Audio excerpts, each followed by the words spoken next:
Bom dia, quero agradecer aqui a oportunidade e dizer que o ano ainda não acabou. Nós estamos um pouquinho mais à metade de novembro. É claro que nós vamos ainda se dedicar muito à cobrança do Executivo por diversas indicações que a gente recebe da nossa comunidade. E a gente, quando entrega, para a comunidade, é muito satisfatório. É o que nós precisamos, entregar um bom serviço lá na ponta. Mas tenho certeza absoluta que, encerrando esse ano, a gente foi eleito e, graças a Deus, reeleito, na verdade, graças a Deus, para continuar o nosso trabalho.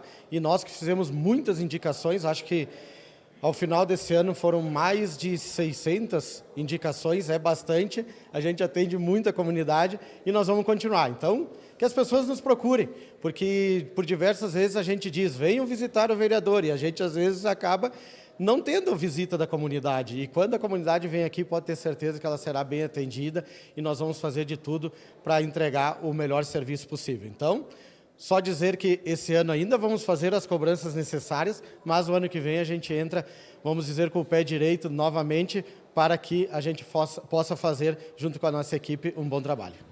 Inclusive, vereador, o senhor falava no grande expediente de duas demandas que eu percebi ali na sua fala, que é a questão da educação e é a questão da saúde. Vamos falar um pouquinho sobre isso? Pode ser, porque a educação a gente tem um pedido muito grande, que é redutores de velocidade, que a gente não consegue, infelizmente, atender essa demanda.